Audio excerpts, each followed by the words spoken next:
지금 혹시 주머니나 책상 위에 스마트폰이 있으시죠? 아마 거의 반사적으로 손이 나갈 텐데요. 오늘만 해도 벌써 한 150번은 들여다봤을지도 모릅니다.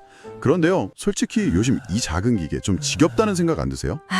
그쵸. 뭔가 새로운 설렘이 사라진 지는 꽤 된 것 같아요. 마침 최근에 애플이 14년 만에 삼성을 제치고 연간 출하량 1위 했다. 이런 뉴스가 막 쏟아졌잖아요. 네, 맞아요.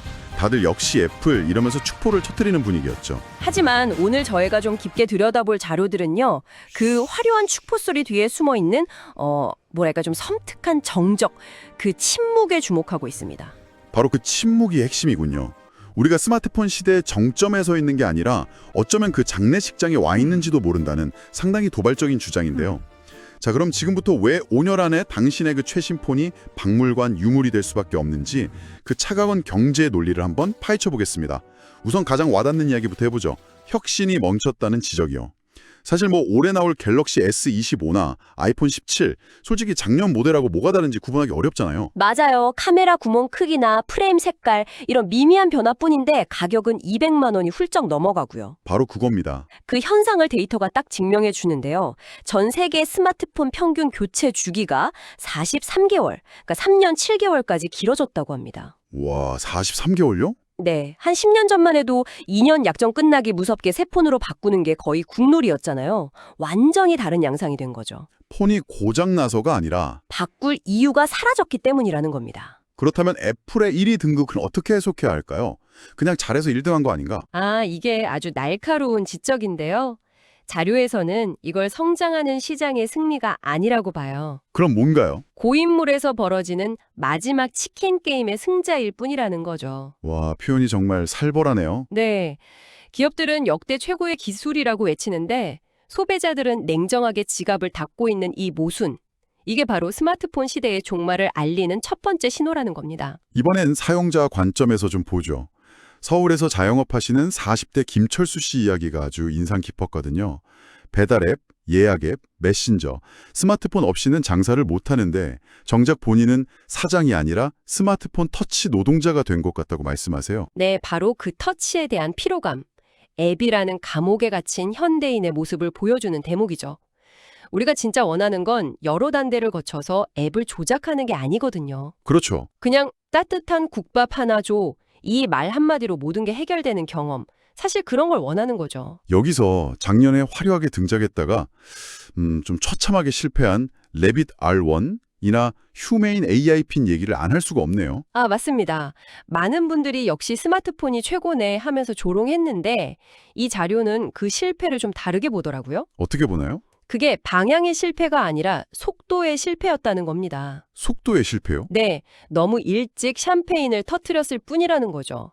그들이 가리킨 제로 UI, 즉 화면이 사라지는 세상이라는 방향 자체는 정확했다는 거예요. 방향은 맞았지만 너무 빨리 달려서 넘어졌다. 이런 해석이군요. 바로 그겁니다. 자, 그럼 여기서부터가 정말 흥미로워지는데요. 화면이 사라진다면 스마트폰 제조사들은 어떻게 되는 걸까요? 스마트폰 부품 원가, BOM이라고 하죠. 여기서 제일 비싼 부품이 디스플레이랑 카메라라고 들었어요. 그렇습니다. 거의 절반을 차지하죠. 자, 한번 상상해 보세요. AI 에이전트가 고도화돼서 철수한테 5만 원 보내줘 라고 말만 하면 송금이 되는 세상이 왔어요. 네. 이런 세상에 그 비싼 OLED 화면이랑 1억 화소 카메라가 왜 필요할까요? 생각해보니 정말 그렇네요. 스마트폰의 부가가치가 하드웨어에서 지능, 그러니까 AI로 완전히 넘어가는 거군요. 맞습니다. 200만 원짜리 최신 폰의 가치가 순식간에 그냥 고성능 마이크 수준으로 전락하는 순간이 오는 거죠. 이게 바로 제조사들이 겪는 악몽, 상품화, 커모디티제이션의 공포라는 거군요. 네, 기껏 비싸게 만든 제품의 핵심 부품을 소비자가 더 이상 쳐다보지도 않게 되면서 하드웨어의 마진율이 0에 수렴하게 되는 상황이죠. 이건 단순히 기계의 변화가 아니라 거대한 권력 이동의 서막이네요. 그래서 마크 저커버그가 공개한 메타 오리온 안경이 스마트폰을 죽일 유일한 무기다. 이런 분석이 나오는 거군요. 여기서 아주 중요한 개념이 나옵니다.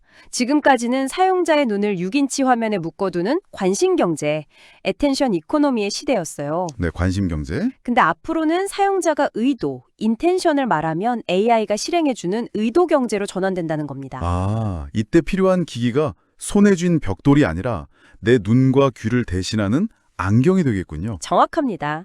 그리고 바로 이 지점에서 삼성과 애플의 운명이 갈린다는 분석이 나와요. 먼저 삼성이요. 네, 삼성. 세계 최고의 하드웨어, 특히 디스플레이 기술을 가졌지만 화면이 사라지는 시대에는 이게 가장 큰 위기가 될 수 있다는 거죠. 갤럭시라는 브랜드 자체가 화면 위에 존재하니까요. 그럼 애플은 괜찮은가요? 아이폰 제국은 영원할 것 같은데. 천만에요. 애플도 안전하지 않습니다. 아이폰 매출 비중이 너무 높거든요. 너무 높아서 오히려 위험하다. 그렇죠. 그래서 그들이 비전 프로 같은 기기로 컴퓨터를 손에서 얼굴로 옮기려고 필사적으로 노력하고 있는 겁니다. 만약 2027년까지 가벼운 스마트 안경을 내놓지 못한다면 가장 예쁜 스마트폰을 만드는 박물관의 주인, 즉 제2의 노키아가 될 수도 있다는 경고까지 나와요. 제2의 노키아라니. 그리고 그 틈을 오픈 AI, 구글, 메타 같은 지능 공급자들이 파고드는 거고요. 바로 그겁니다. 저 건물 이름이 뭐야? 라고 물었을 때 답을 해주는 자가 광고와 추천을 통해 세상을 지배하게 된다는 거죠. 자, 그렇다면 이 거대한 변화 속에서 2025년을 사는 우리는 무엇을 해야 할까요? 자료에서 3가지 냉정한 조언을 제시하더라고요. 네, 첫째, 최신 폰에 목숨 걸지 말라는 겁니다.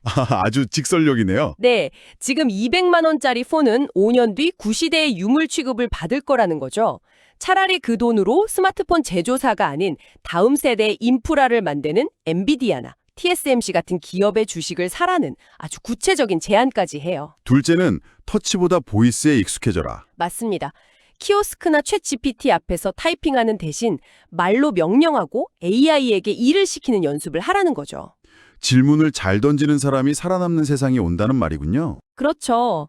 마지막 셋째는 삼성과 애플의 주주라면 그들의 탈스마트폰 전략을 감시하라는 겁니다.